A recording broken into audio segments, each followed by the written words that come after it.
అర్జునుని యొక్క కోరికను అనుసరించి భగవానుడు తన యొక్క విశ్వరూపాన్ని ఉపసంహరిస్తూ ముందుగా చతుర్భుజాలతో శంఖ చక్ర గదా పద్మాలతో కిరీటధారి అయి శ్రీ మహావిష్ణువు యొక్క రూపాన్ని చూపించి అర్జునుడి యొక్క భయాన్ని పోగొట్టాడు. ఆ తర్వాత అర్జునుడికి చిరపరిచితమైనటువంటి శ్రీకృష్ణుని యొక్క రూపాన్ని, తన మిత్రుడిగా బావగా ఉన్నటువంటి శ్రీకృష్ణుని యొక్క రూపాన్ని, సౌమ్యమైనటువంటి రూపాన్ని, శాంతమైనటువంటి రూపాన్ని చూపించి చిరునవ్వులు చిందిస్తూ ఉండేటువంటి ఆ రూపం ద్వారా అర్జునుడికి సంతోషాన్ని కలిగించాడు. ఈ విషయాన్ని సంజయుడు అక్కడ ధృతరాష్ట్రుడికి తెలియజేశాడు. ఇప్పుడు శ్రీకృష్ణుని యొక్క సౌమ్య రూపాన్ని చూచినటువంటి అర్జునుడిలో కలిగినటువంటి శారీరక మానసిక మార్పులు ఏవైతే ఉన్నాయో ఆ మార్పుల్ని గురించి, ఆ శారీరక మానసిక స్థితుల్ని గురించి అర్జునుడే చెబుతున్నాడు. మరి ఏమని చెబుతున్నాడో మనం కురుక్షేత్ర యుద్ధ భూమిలోకి వెళ్ళి అక్కడ వినాలి. మరి అయితే ఏమని తన స్థితిని గురించి వర్ణిస్తున్నాడో 51వ శ్లోకాన్ని చూడండి. అర్జున ఉవాచ దృష్ట్వేదం మానుషం రూపం తవ సౌమ్యం జనార్దన ఇదానీమస్మి సంవృత్తః సచేత ప్రకృతిం గతః. అర్జున ఉవాచ, అర్జునుడు అంటున్నాడు, జనార్దన జనార్దన అని ఇప్పుడు భగవానుడిని పిలుస్తూ ఉన్నాడు. సాధారణంగా భగవంతుడికి అనేకమైనటువంటి పేర్లు ఉంటాయి, అందులో జనార్దనుడు అనేటువంటి పేరు కూడా ఉంది. మరి ఆ పేరుతో పిలుస్తూ ఓ కృష్ణ, ఓ భగవాన్ అని నీ యొక్క సౌమ్యమైనటువంటి శాంతమైనటువంటి ఇదం మానుషం రూపం, ఈ మానుష రూపాన్ని దృష్ట్యా చూచి సచేత ప్రసన్నమైనటువంటి మనస్సుతో, శాంతమైనటువంటి మనస్సుతో ఉన్నాను. ప్రకృతిం గతః, పూర్వ స్వభావం కలిగినటువంటి వాడిని అయ్యారు. ఈ భయంకరమైనటువంటి ఉగ్రస్వరూపమైనటువంటి నీ విశ్వరూపాన్ని చూడటానికి ముందు నేను ఏ రకమైనటువంటి మానసిక స్థితిలో ఉన్నానో అదిగో ఇప్పుడు ఆ మానసిక స్థితిలో ఉన్నాను. ఎందుకంటే ఆ రూపం మొత్తం ఇప్పుడు ఉపసంహరించావు కాబట్టి. ఇదానీం సంవృత్తః అస్మి, ఇప్పుడు నేను స్వస్థచిత్తుడయ్యాను. స్వస్థచిత్తుడిని, స్వస్థుడు. సాధారణంగా మనకు ఆరోగ్యం చెప్తే హాస్పిటల్లో చేరుస్తాం, పేషెంట్ అంటారు. 4 రోజులు పోయిన తర్వాత జబ్బుగా తగ్గితే స్వస్థచిత్తులమై ఇంటికి వచ్చేస్తాం. ఇప్పుడు పేషెంట్ అంటానికి వీళ్ళు. అలా స్వస్థచిత్తుడయ్యాడు అర్జునుడు అని ఇక్కడ చెప్తూ ఉన్నారు. అయ్యా, నీ సౌమ్యమైనటువంటి రూపాన్ని చూచి నేను శాంతచిత్తుడయ్యాను, ఇప్పుడు స్వస్థత పొందాను అని తెలియజేస్తున్నాడు.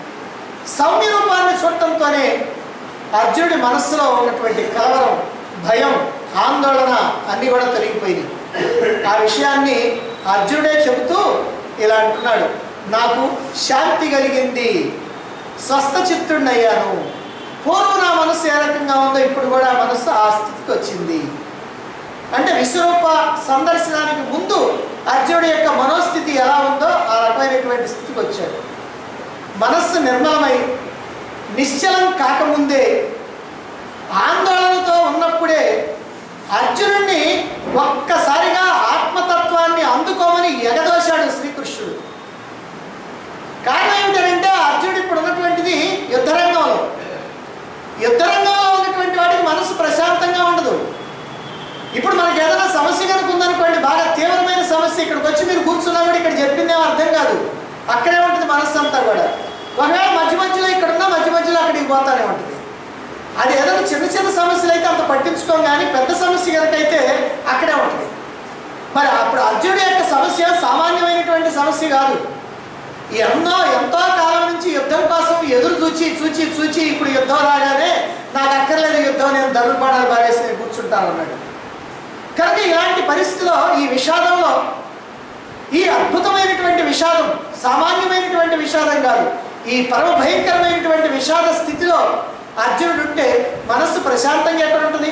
మనసు ప్రశాంతంగా లేకపోతే ఆత్మతత్వం ఏమర్థమవుద్ది? అయినప్పటికీ కూడా శ్రీకృష్ణుడు అర్జునుడి యొక్క మనసు ప్రశాంతంగా లేకపోయినా యుద్ధరంగంలో ఉన్నటువంటి వాళ్ళందరూ కూడా మనుషులు కానీ, ఏనుగులు కానీ, గుర్రాలు కానీ భయంకరమైనటువంటి గందరగోళం చేస్తూ ఉన్నప్పటికీ కూడా ఇప్పుడు ఆ భగవంతుని యొక్క ఆత్మతత్వాన్ని తెలుసుకోవడానికి అర్జునుడిని అలా ప్రోత్సహిస్తూ ఉన్నాడు, లేదా అందుకొని ఎగదోస్తూ ఉన్నాడు.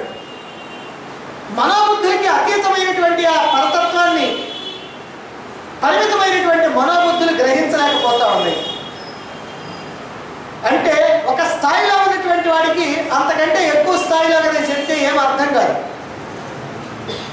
ఇప్పుడు సామాన్యంగా ఉన్నటువంటి వాడిని ఒక ఎలిమెంటరీ స్కూల్లో చేర్చాల్సినటువంటి వాడిని ఏ ఇంటర్మీడియట్లోనో, బీకామ్లోనో, బీఎస్సీలోనో కదా కూర్చోబెట్టి చదువుకాయి అంటే ఏం చదువుకుంటాడు వాడికి ఏం అర్థం కాదు.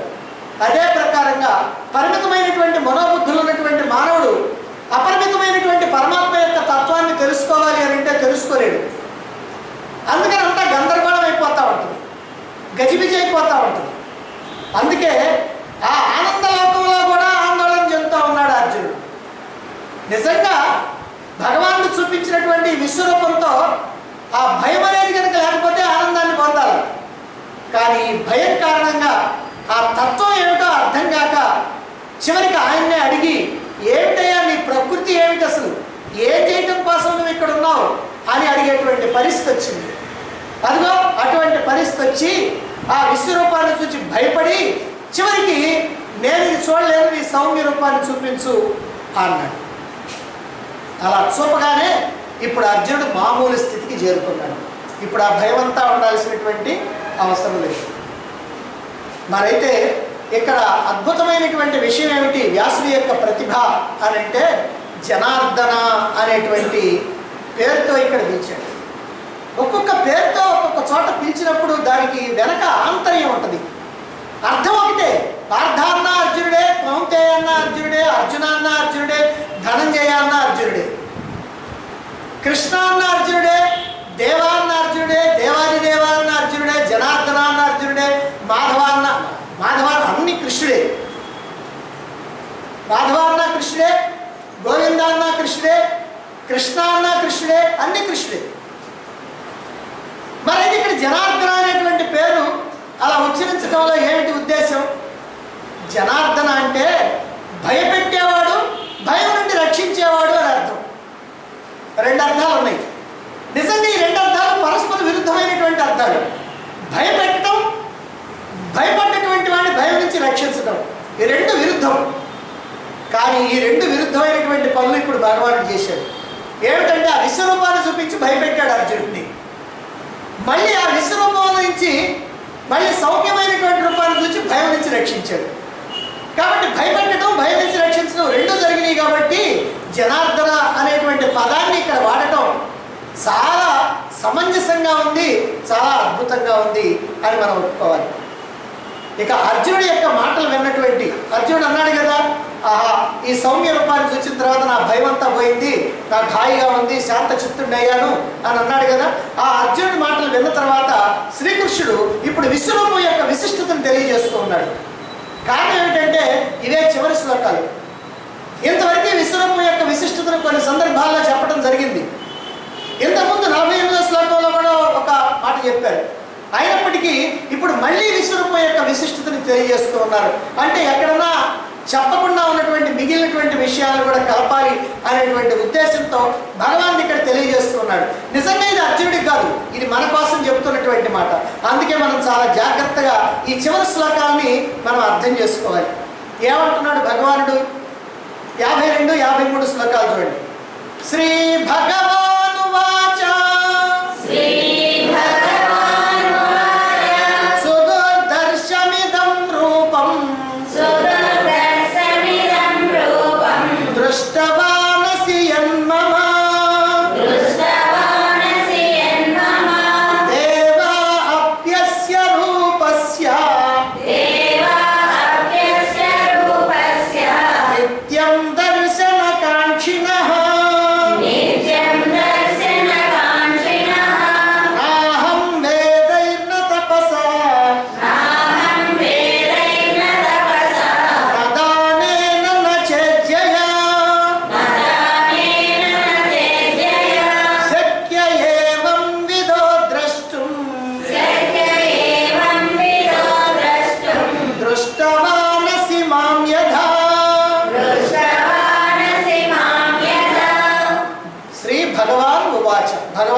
అన్నాడు.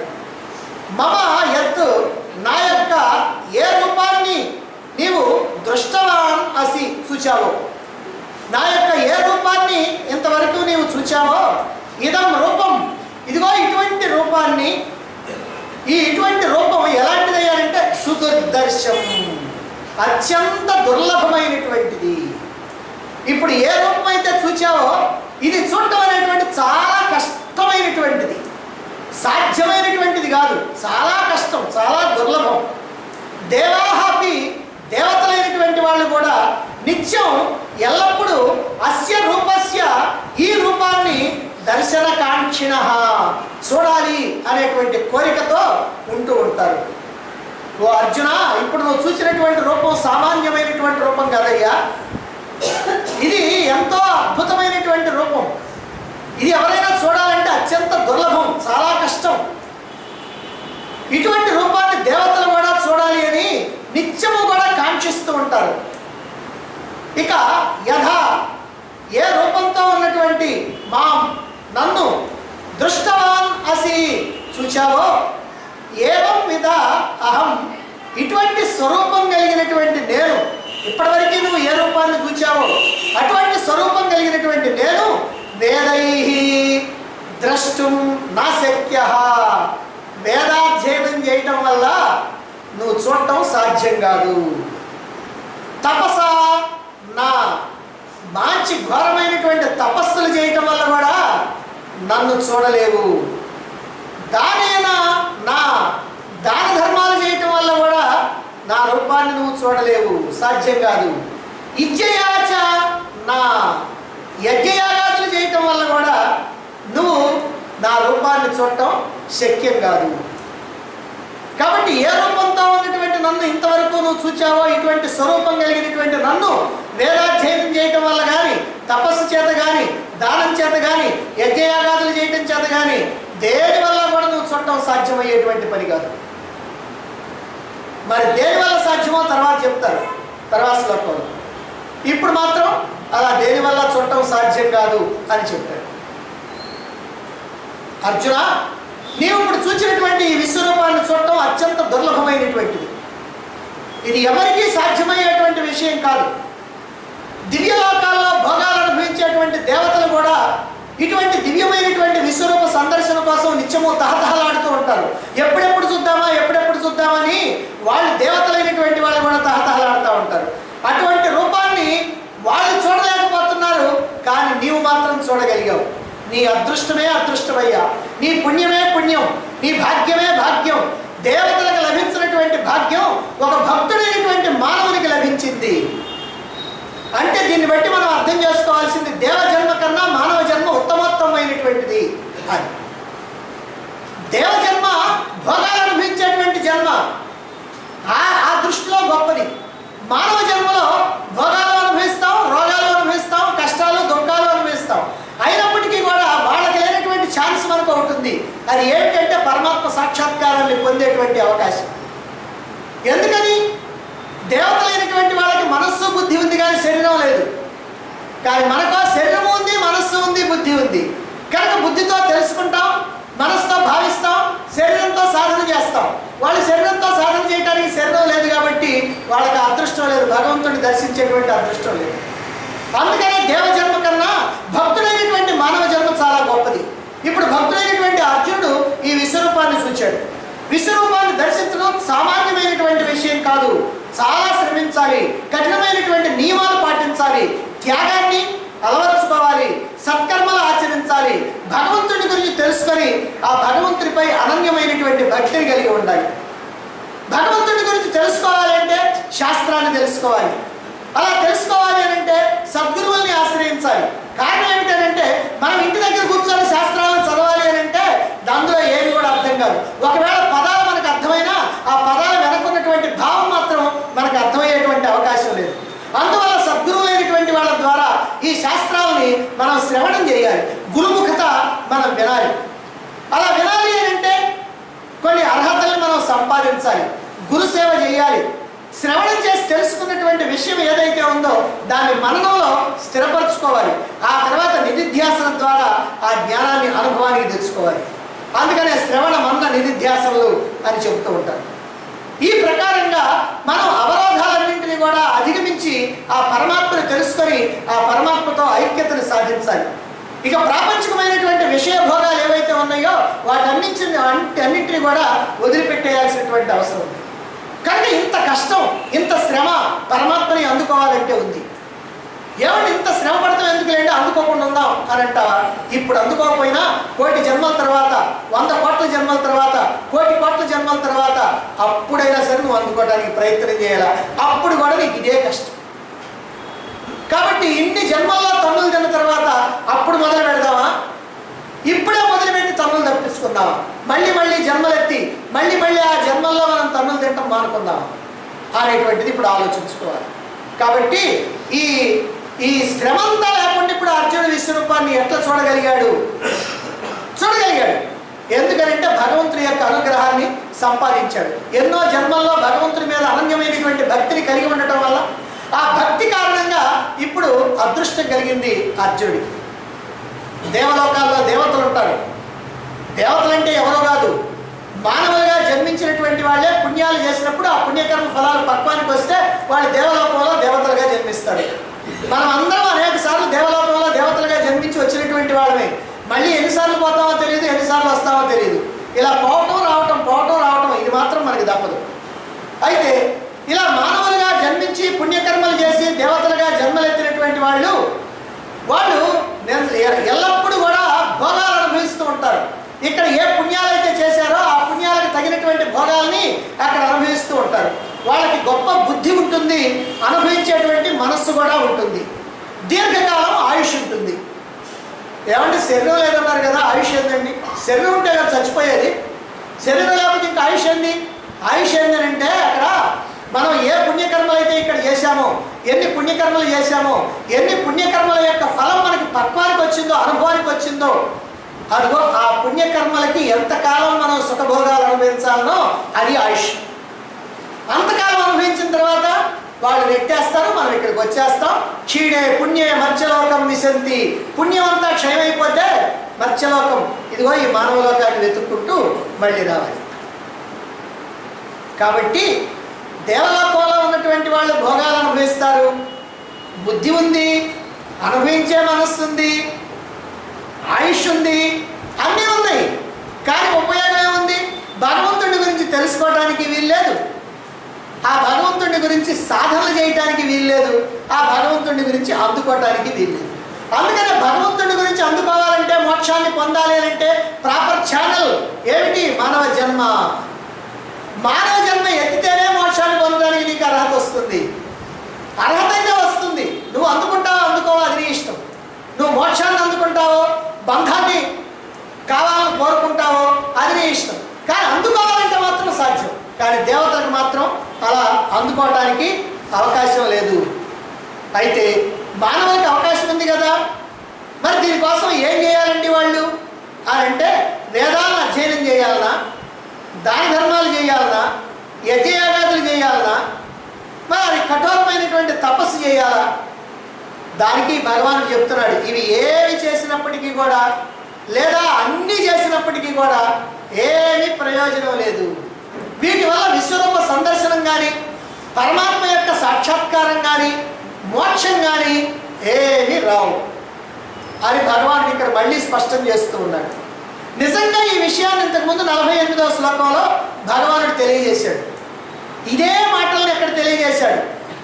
యజ్ఞయాగాదుల వల్ల కానీ, దాన ధర్మాల వల్ల కానీ, వేదాధ్యయనం వల్ల కానీ, ఇలా అన్నింటి వల్ల, కర్మల వల్ల కానీ, దేని వల్ల కూడా మోక్ష భగవంతుడిని తెలుసుకోవటం కానీ ఇదేది సాధ్యమయ్యేటువంటిది కాదని అక్కడ తెలియజేశాడు.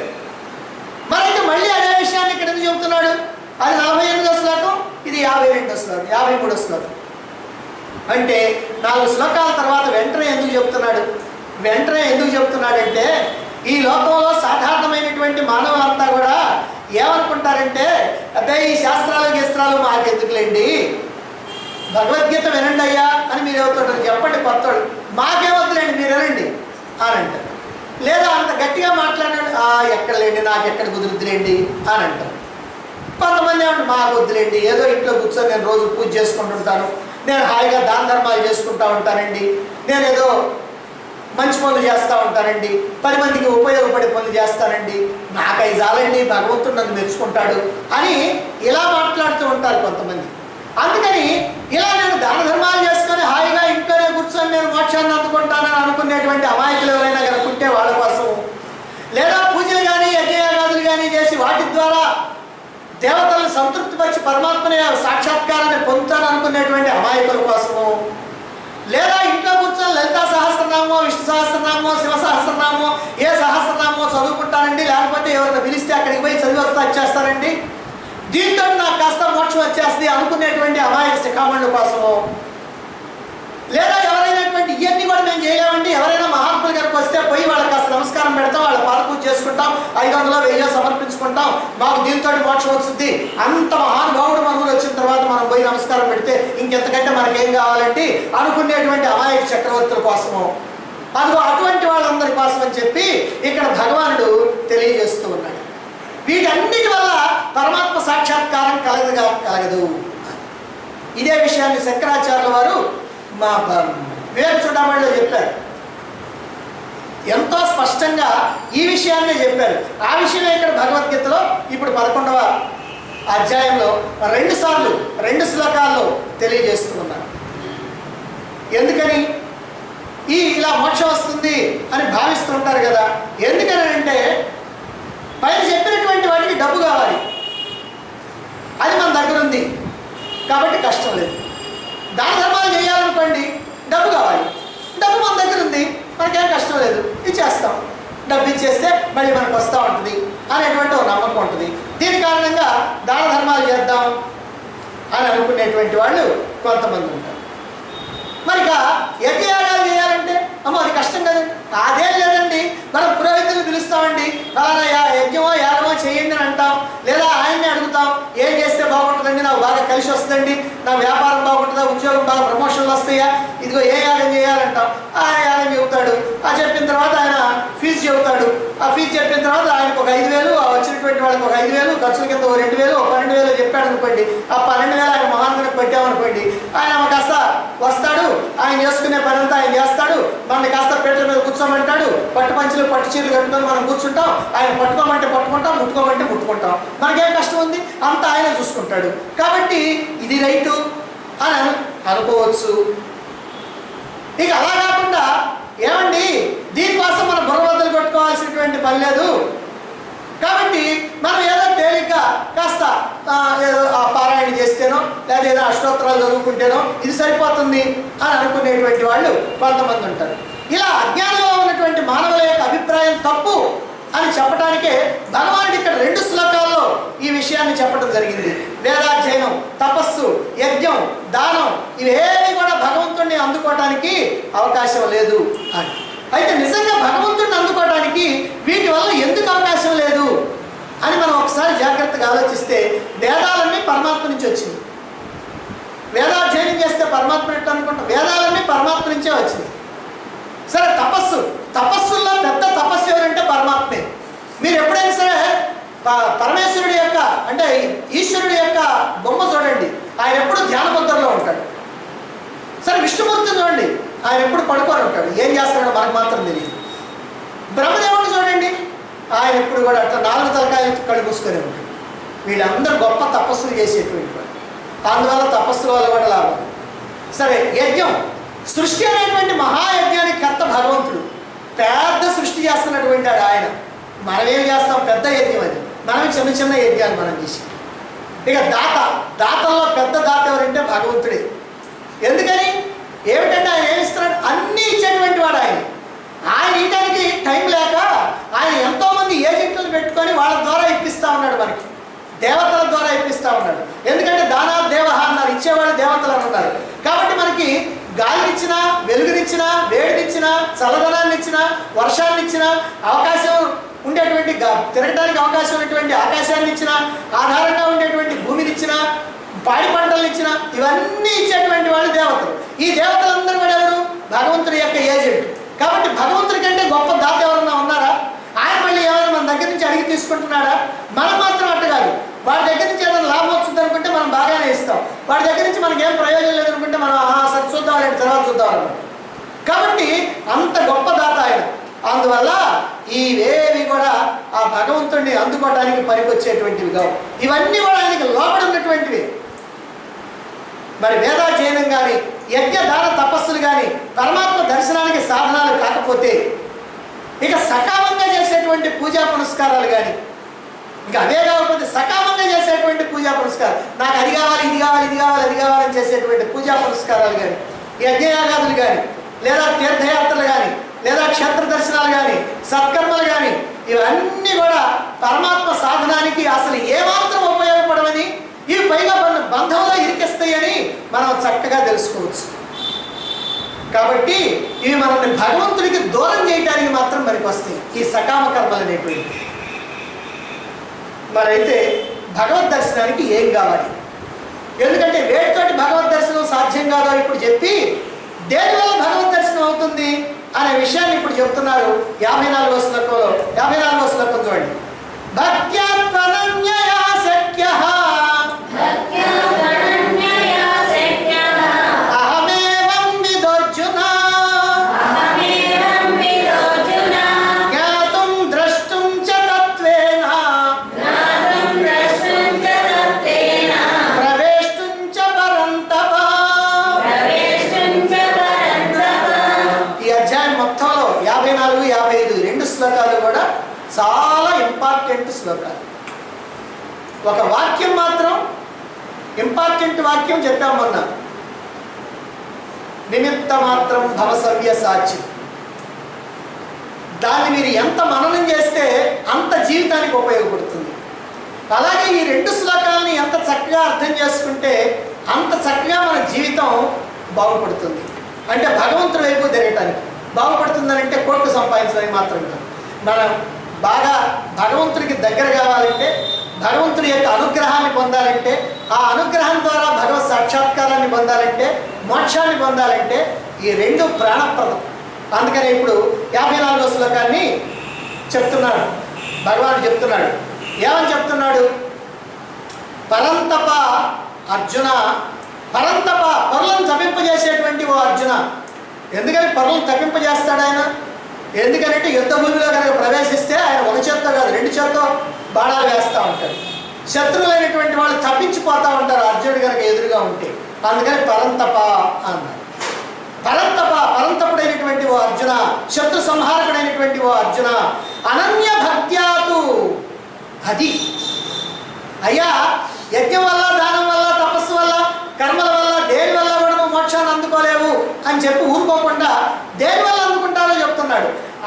అనన్య భక్త్యాతు, అనన్యమైనటువంటి భక్తి చేత మాత్రమే, అహం నన్ను, ఏవం విధ ఈ విధంగా, తత్వేన యథార్థంగా, జ్ఞాతం తెలుసుకోవడానికి, ద్రష్టుంచ చూడటానికి, ప్రవేశించ ప్రవేశించడానికి శక్య సాధ్యమవుతుంది.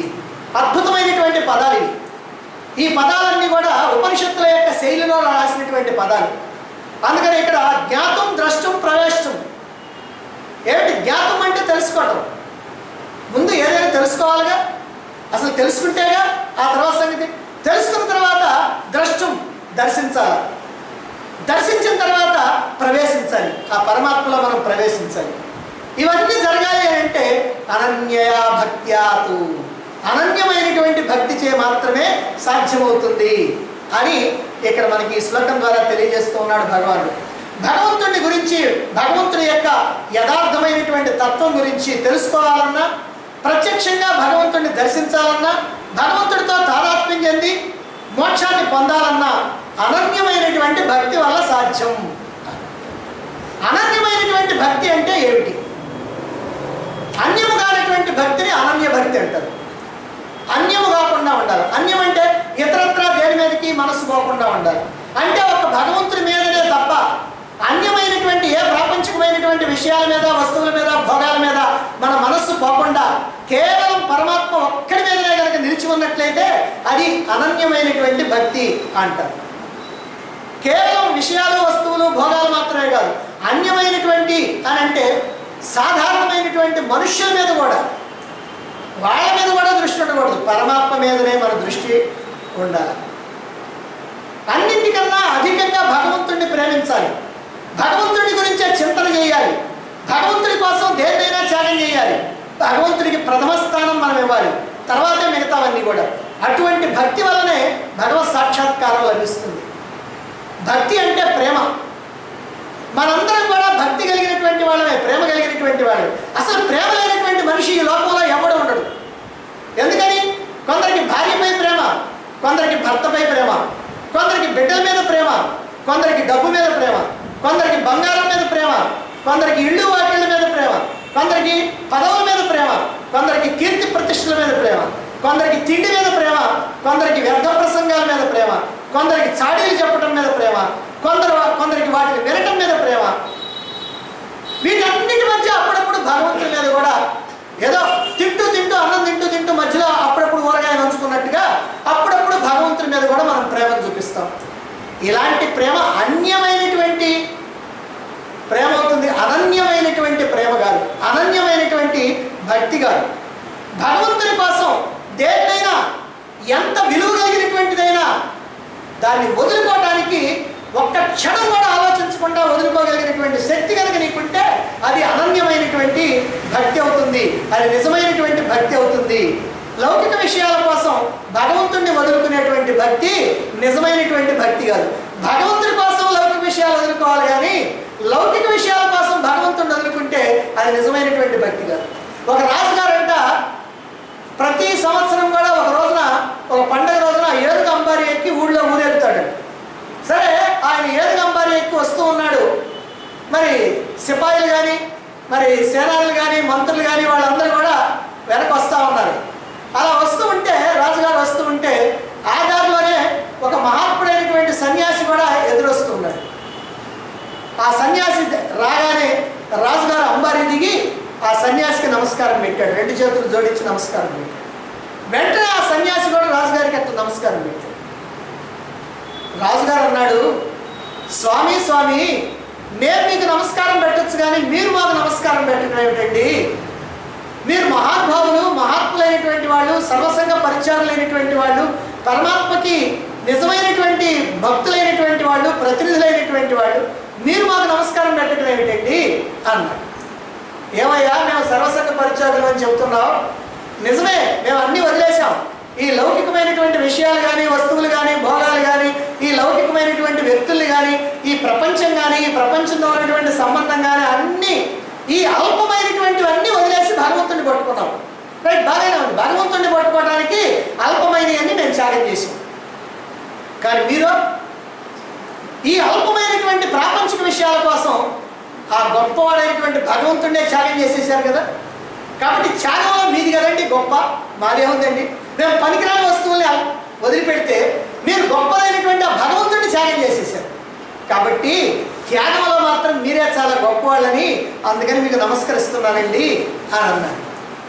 కాబట్టి మనం మాత్రం అటువంటి త్యాగులం కాకూడదు. లౌకికమైనటువంటి విషయాల కోసం భగవంతుడిని వదలకూడదు. కానీ ఎందుకో సామాన్యంగా మానవులందరికీ కూడా భగవంతుడి కన్నా లౌకికమైనటువంటి విషయాలే చాలా గొప్పగా ఉంటాయి. ఈ లౌకిక విషయాల కోసం భగవంతుడిని వదలాలి అంటే ఏమీ బాధ ఉండదు.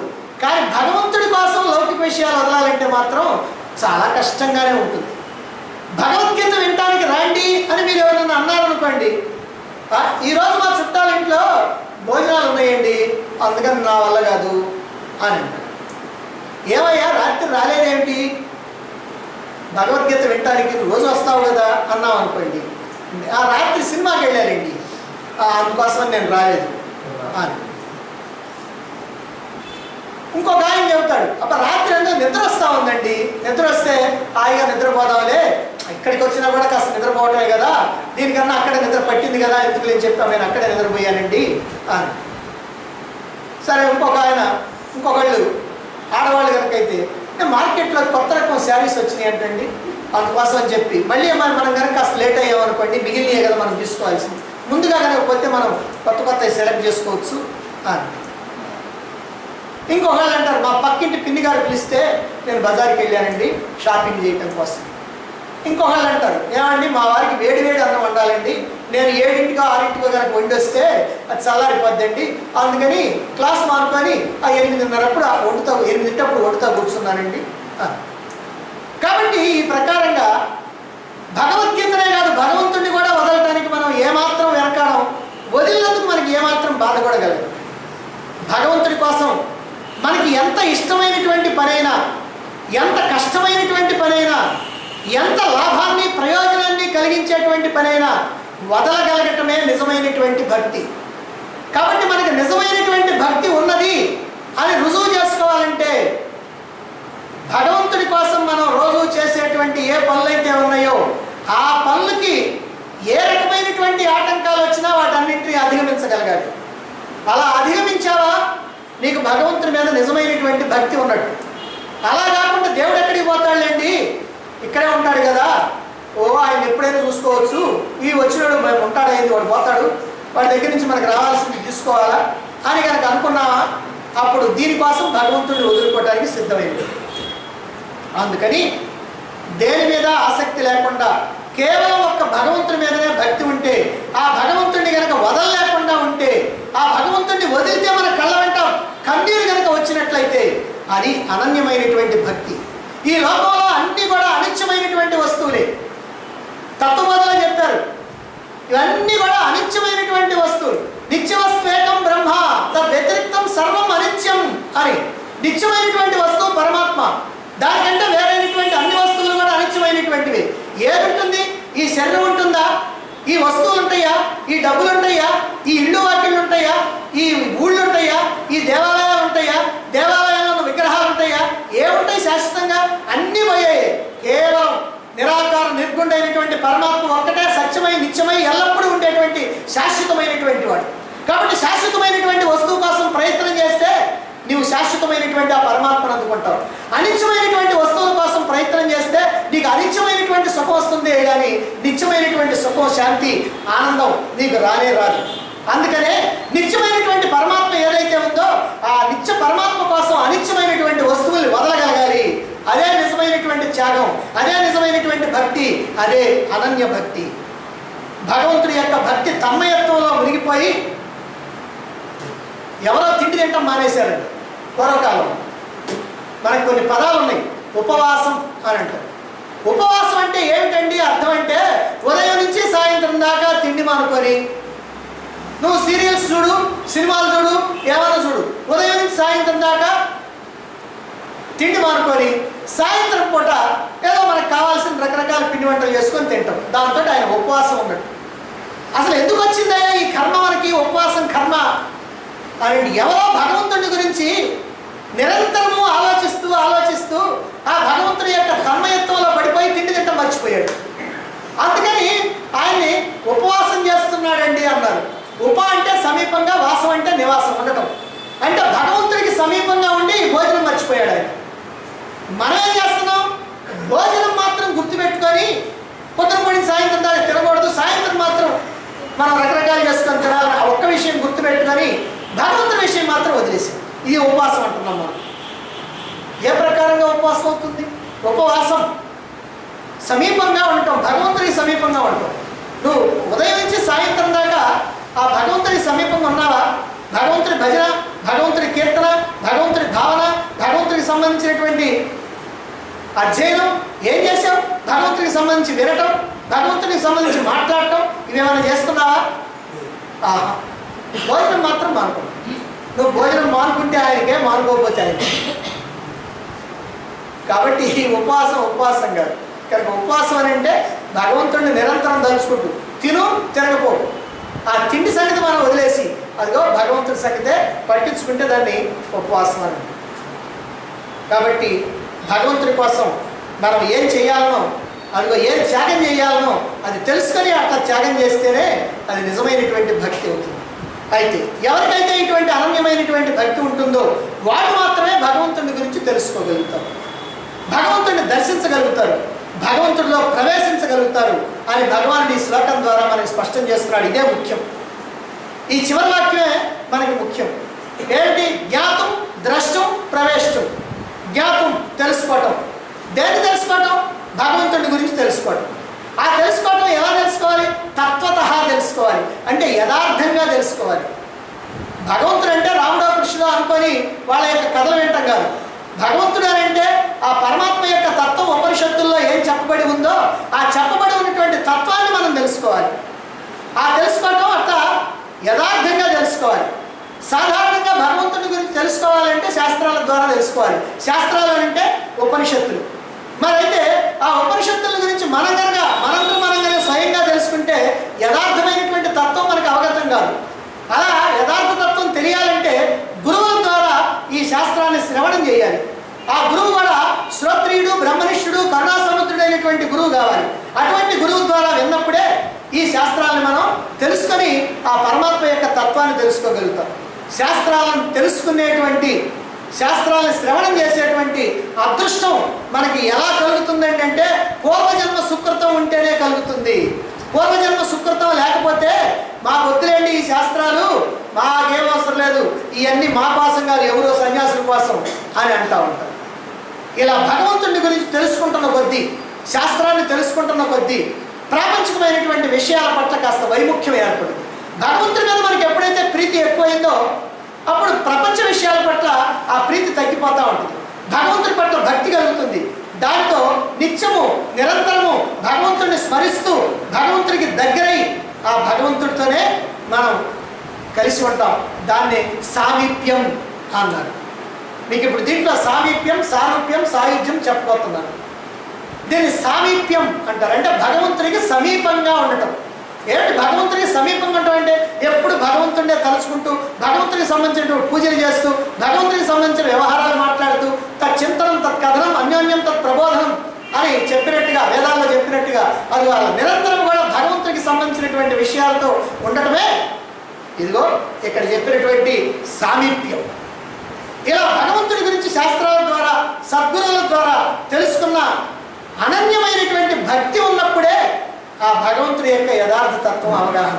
అందుకనే చెప్తున్నాడు భగవానుడు, అయ్యా ఇలా భగవతత్వాన్ని తెలుసుకోవడానికి కూడా అదిగో ఆ భక్తి ఉండాలి. రెండవది ద్రష్టం. ద్రష్టం అంటే చూడటం, అంటే భగవంతుడిని చూడటం, అంటే భగవద్ దర్శనం. భగవంతుడి గురించి తెలుసుకున్నటువంటి వాళ్ళు, ఆయన వైపు తిరిగినటువంటి వాళ్ళు, ఆయన గురించి నిత్యము స్మరిస్తూ ఉన్నటువంటి వాళ్ళు ఆయనకు మరింత దగ్గర అవుతారు. తాము శ్రవణం ద్వారా తెలుసుకున్నటువంటి విషయాల్ని మననం ద్వారా మళ్ళీ గుర్తు చేసుకోవడం ద్వారా, రాత్రి మనం గురువు ద్వారా ఏవైతే శాస్త్రాలు తెలుసుకున్నామో వాటిని మళ్ళీ మననం చేసుకొని మళ్ళీ రీల్ లోపల తిప్పి అదిగో ఈ విషయాలు చెప్పారు మనం అట్లా కనుక మననం చేసుకుంటూ ఉంటే సాధన వల్ల, అభ్యాసం వల్ల భగవంతుడికి మరింత దగ్గర అవుతూ ఉంటాం. భగవంతుడి యొక్క రూపం మనకి ఇప్పుడు స్పష్టమవుతుంది. అదే దర్శనం. భగవంతుడి యొక్క రూపం స్పష్టమవుతుంది. అలా స్పష్టం కావటమే సారూప్యం. ఇందా చెప్పింది సామీప్యం, ఇప్పుడు చెప్పింది సారూప్యం. అంటే భగవంతుడి యొక్క రూపం ఏదో మనకి బాగా తెలుస్తుంది. ఆ భగవంతుడి రూపంలాగా మన రూపాన్ని తయారు చేసుకుంటా ఉంటాం. సారూప్యం అంటాం. ఇలా భగవంతుడి యొక్క రూపాన్ని దర్శించాలన్నా అనన్య భక్తి ఉండాలి. అది మాత్రం అన్నిటికీ ఉండాలి. ఇక ప్రవేశించ, మూడవది ప్రవేశించడం. అంటే భగవంతుడిలో ప్రవేశించడం. భగవంతుడిలో ప్రవేశించడానికి ఆయన పొట్టబగలు తీసుకొని కూర్చుంటాడు ప్రవేశించడానికి. ఆయనకి పొట్టే ఉండదు. ఎందుకని? ఆయన శరీరమే ఉండదు. ఆయన సూక్ష్మాతి సూక్ష్మమైనటువంటి వాడు, స్వయం ప్రకాశమైనటువంటి వాడు, సర్వవ్యాపకమైనటువంటి వాడు. మరి అయితే ఆయనలో మనం ఎట్లా ప్రవేశిస్తామండి? మనం కూడా అదే అని తెలుసుకుంటే చాలు. ఆ తెలుసుకోవడమే జ్ఞానం ద్వారా తెలుసుకోవాలి. అందుకని ఈ ప్రవేశం అని అంటే శాస్త్రాల ద్వారా తెలుసుకున్నటువంటి జ్ఞానం ఏదైతే ఉందో ఆ జ్ఞానాన్ని ధ్యానం ద్వారా, నిధిధ్యాసన ద్వారా తన దేహేంద్రియ మనోబుద్ధులతో తాదాత్మ్యాన్ని వదిలిపెట్టేసి ఈ దేహాన్ని నేను, ఇంద్రియాలు నేను, మనస్సు నేను, బుద్ధి నేను అనేటువంటి ఈ భ్రమని కాస్త వదిలిపెట్టేసి నేను ఆత్మను అని తన యొక్క స్వస్వరూపం ఏమిటో తెలుసుకొని ఆ స్వరూపంతో ఐక్యం చెంది తాను ఆత్మ కన్నా వేరు కాదని, నేను ఆత్మను అని ఇలా అనుభూతి చెందడమే భగవంతుడిలో ప్రవేశించింది. నిర్మలమైనటువంటి మనస్సు ఆత్మతో తాదాత్మ్యం చెంది ఆత్మగా మిగులుద్ది. ఆలోచనలు లేని మనస్సు. అందుకని మనం రోజు చేసేటువంటి సాధనలో ముందుగా మనస్సు నిర్మలం, నిశ్చలం, ఆలోచన లేకుండా కేవలంగా అని చెప్తాము. అలా ఒక్క ఆలోచన లేకుండా, ఏ రకమైనటువంటి వ్యవహారాలు లేకుండా, ఏమి గుర్తు రాకుండా అలా నిర్మలంగా ఉన్నటువంటి మనస్సు పరమాత్మే అవుతుంది. కారణం ఏమిటంటే పరమాత్మకి ఏ ఆలోచనలు ఉండవు. పరమాత్మకి ఏ రకమైనటువంటి విషయాలు, వాసనలు ఏవి ఉండవు.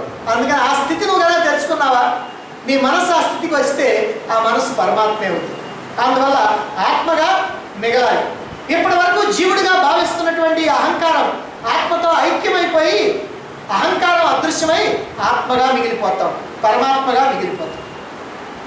ఇప్పుడు ఉప్పు బొమ్మని, ఉప్పుతో తయారు చేసినటువంటి బొమ్మని నీళ్ళల్లో పెట్టి తిప్పుతారనుకోండి. తిప్పంగా తిప్పంగా తిప్పంగా ఏమవుతుంది? ఆ ఉప్పు కాస్త నీళ్ళల్లో కరిగిపోయి బొమ్మ కాస్త అదృశ్యం.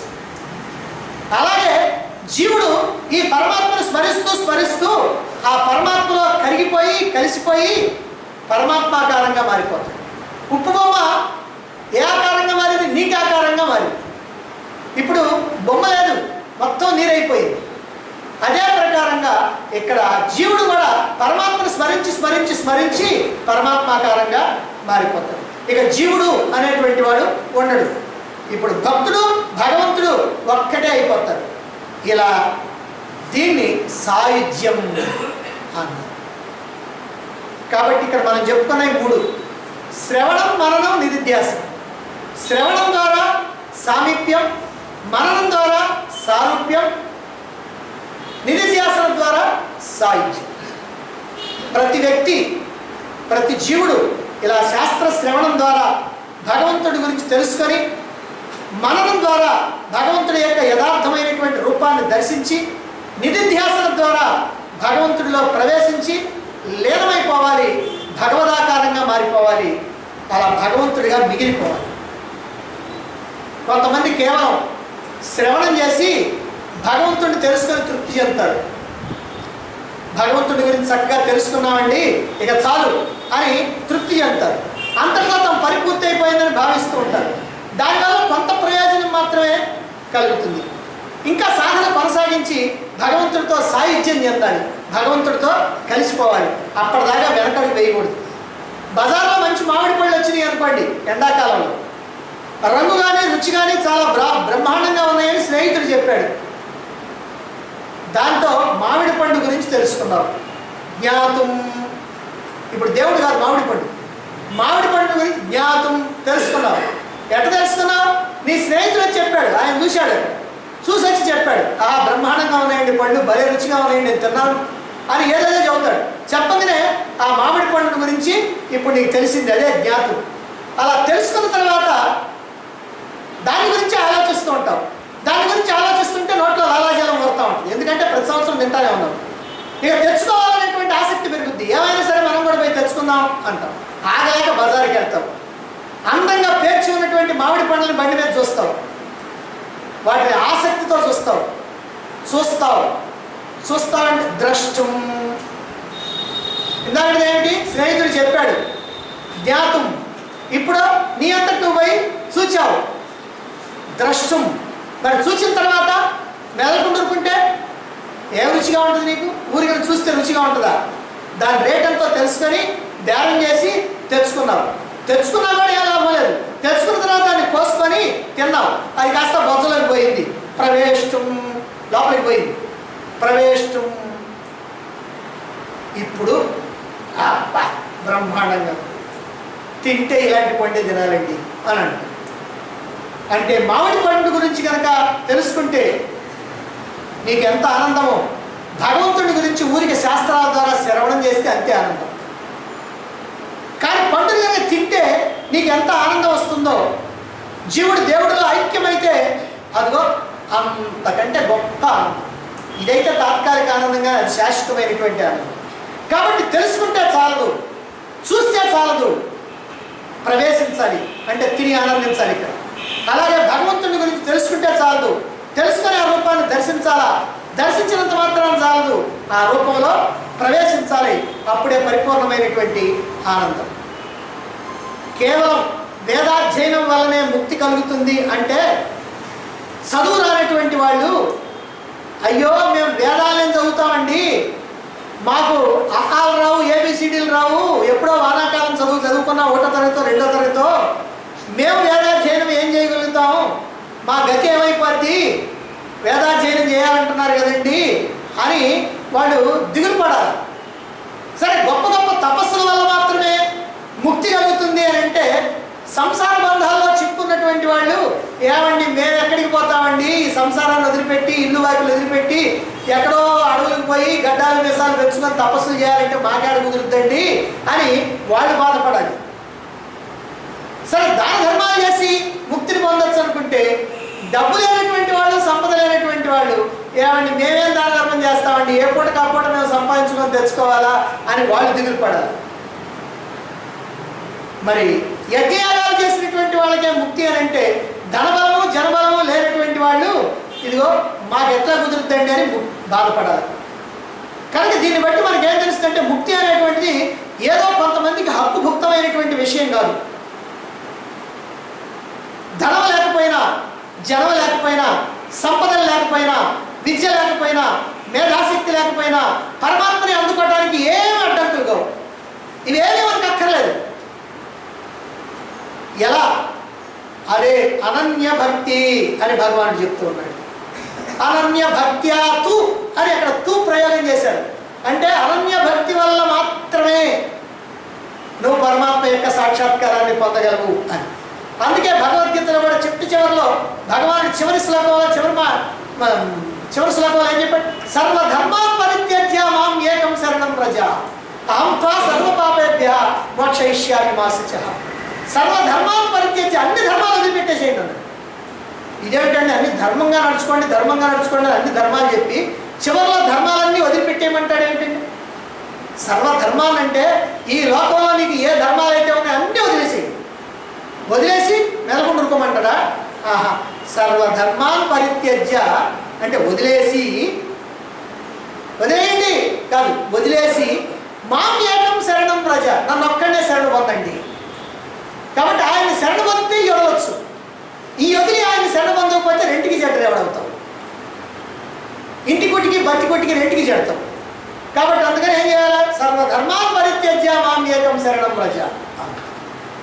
కాబట్టి భగవంతుడిని సంపూర్ణంగా నమ్మి భగవంతుడి మీద అనన్యమైనటువంటి భక్తితో ఆయనకి సంపూర్ణమైనటువంటి శరణాగతితో ఆయన పూర్తిగా సరెండర్ అయిపోయి ఆ భగవంతుడి యొక్క అనుగ్రహాన్ని పొందటం కన్నా మానవ జీవితానికి మరొక రకమైనటువంటి ప్రయోజనం లేదు.